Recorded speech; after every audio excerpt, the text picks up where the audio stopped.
first couple things. Muscles get named for a variety of reasons, okay? So this is a little lesson that you might get through reading.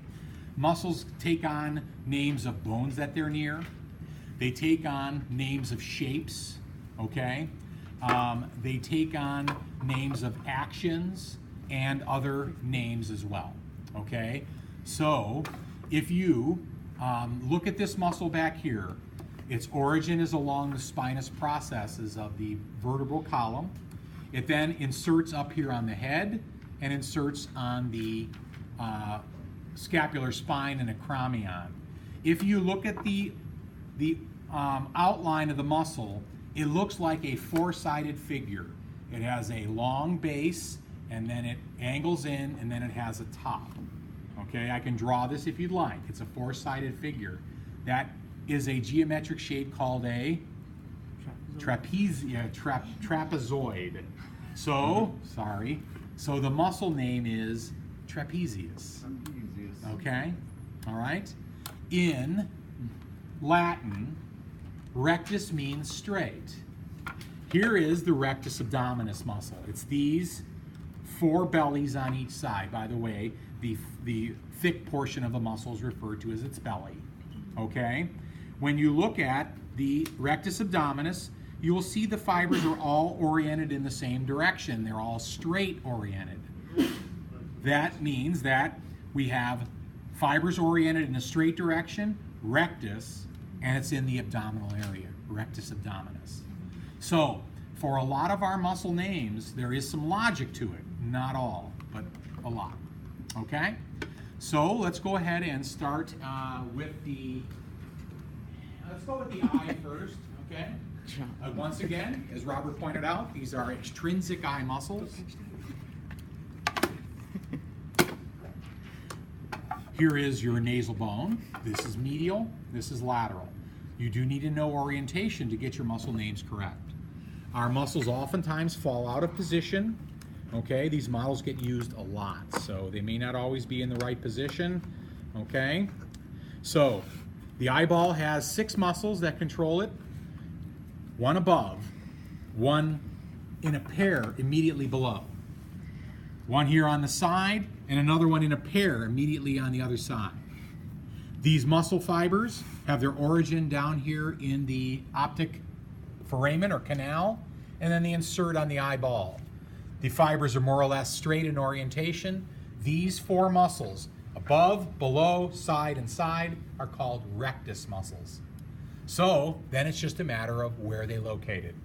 Superior rectus, inferior rectus, you have to come up and look. Lateral rectus, medial rectus. Okay? Can you say that again? Superior rectus. You have to go down and look inside.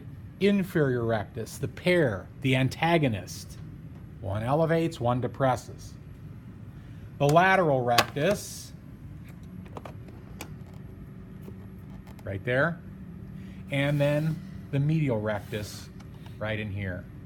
If I didn't know my orientation, if I didn't see my nasal bone and say medial, I might misname. Okay, so be careful. They are in antagonistic pairs, okay?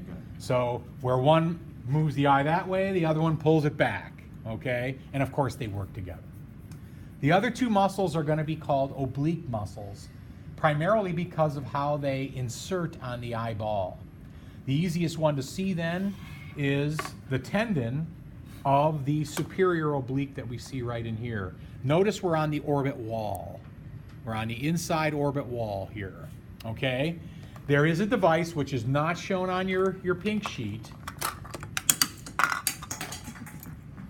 Just leave it. The maid will get it later.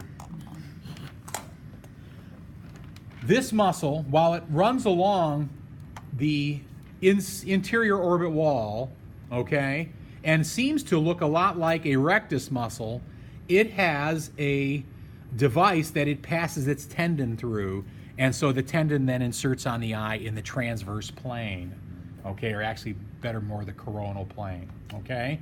So when this muscle contracts, it's going to pull on the eye in a different way than the rectus muscles pull on the eye. When the rectus muscles contract, the eye raises or lowers or goes side to side. when the superior oblique pulls, it rotates the eye a bit. Okay? So that's the superior oblique there. By the way, the device that the tendon passes through is not on your sheet, but it's called a trochlea. It's called a trochlea. So it's not going to show up on your test, okay? But it's something that is similar to a trochlea we've seen in the elbow joint. So down here then, and we can see the insertion point of it. The more I monkey with this, the more I'm likely to break it. You can see the insertion point then of the inferior rectus right here. And then the muscle is actually, that one has its orientation much more in the oblique orientation. It's right down there, the inferior oblique. While the superior oblique and the superior rectus parallel one another, the inferior oblique literally has a different orientation than the others. Okay? So that's the eye and its extrinsic muscles. Intrinsic muscles are going to be those muscles that control the opening of the pupil, okay? Opening and closing, those are intrinsic. And then there's another muscle in there that controls the shape of the lens, okay? All right, that's the eye. So these are all the extrinsic muscles? These are all extrinsic eye muscles, okay? Yes, very good. There are a lot of muscles we could learn. Let's learn a few here. Obviously, from a distance, seeing some of these facial muscles will be difficult. Another way in which muscles are named is by their shape, okay? What we see here is a muscle that is circular in shape, and then another one right here around the lips, which you can only see a portion of it.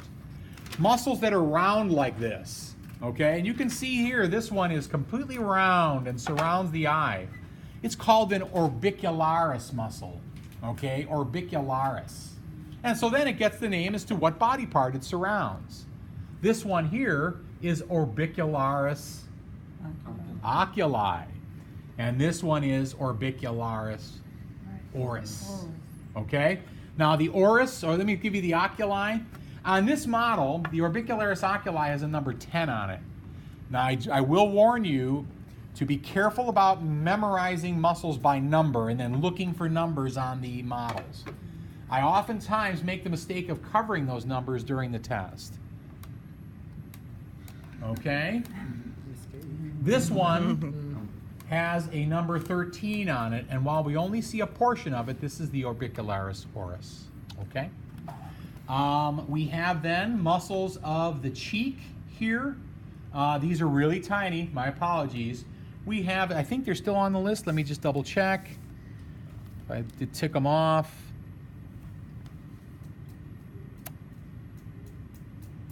Okay, I took those off, so forget it. All right. So then we have cheek muscles. We have a superficial muscle that I've been telling people about as a smiling muscle. It attaches to the orbicularis oris, pulls it back a little. That one has a number 17 on it. It's called the risorius. And then deep to it, with a number 15 on it, is another muscle of the cheek known as the buccinator. Okay? You may remember that we referred to this area of the face as buccal. Okay? And so the name buccal then helps us remember buccinator. Okay? Oh, then the last one there is this one here we already looked at. Number 16 is, this is not the last one, excuse me. Number 16 here is the masseter. Could be called masseter. I've learned in Latin that a lot of times the vowels take on the long vowel sound, E instead of eh, so masseter, okay, masseter, something like that. I believe this is the last one here then, and this one is called the frontalis. No surprise, it's got a number 5 on it, and I wanted to point out something which some of you have encountered, something called an aponeurosis. An aponeurosis is a fibrous connective tissue that connects two muscles together. If you go back into older books, they consider the muscle here the frontalis and the muscle here the occipitalis. They consider this to be one muscle separated by a big membrane, an aponeurosis. Okay? Your book calls this the frontalis, and then it uses a different name for back there. I just wanted to point out aponeurosis because we have aponeurosis in the belly as well. Okay? A little bit of trivia. If you slice through the muscle here and slice through the muscle there. You can just sort of pull this off. And what do we used to call that? That's right. Very good. Okay. Let's go on a little bit further. We get into the neck. We have a few that we can learn here. This one here is pretty easy to see. It's got a number 28 on it. It's this one right here, right? That one sticking out? This is called sternocleidomastoid. Big name, but if you've learned your bones, except for the cleido, you've learned the name of this muscle. Sternocleido is clavicle, mastoid is mastoid process. This muscle has attachments to those three bony parts. Okay? All right. Let's see here. We did the trapezius already right there. This model, you can see the trapezius does an awful lot. I think you can see that the trapezius probably is involved with head movements like this. Okay? It has fibers. That's because there's nobody over there. It has fibers that go up to the occipital portion. Excuse me. Yeah, the occipital portion of the skull. It also then, you can see, seems to be sort of fixing the scapula in place. Okay, or at least partially moving the scapula. One way you work the trapezius, hold a bar down here and shrug. Okay?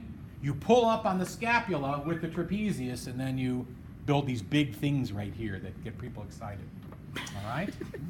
All right. What else do we got? Do we have sternohyoid? Yes, sternohyoid. Okay.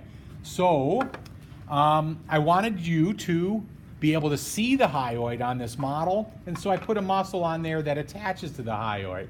And you can kind of come up in here. You see number 3 is where the hyoid bone is, and then you have, I'm not sure if it's 27 or 25, but one of those is the sternohyoid. So what's the other bone that it attaches to? Sternohyoid. Sternum. Okay? All right? Okay. Let's do a few more. Let's make sure we got these all done. Okay, very good. Then let's do the trunk, pectoral girdle, rotator cuff. All right? Here we are with the anterior trunk. All of us know about the pectoralis major, I think. Most of us come into the room knowing at least that these are called pectoralis. Okay? On this model, you're going to see a 101, 100, 101, 102. If you work out in the gym, you know that there are different portions of the pectoralis that are accessed by different exercises. Okay? The pectoralis major. Down here, again, the rectus abdominis. Okay? We talk about six-pack abs. That's what shows up above the speedo. Speedo's down there. You see the 6 above. Okay? But this portion down here is also rectus abdominis. On the side, we see one of the sets of oblique muscles. Obliques are for doing this and then bring it back. Do this and bring it back. So this is known as the external oblique. It has on it a number 111. You'll notice on the model the fiber orientation. When these fibers shrink, they pull the torso in a particular direction, or they can also participate in that as well. Is there an internal oblique? There is. It works with it. Okay?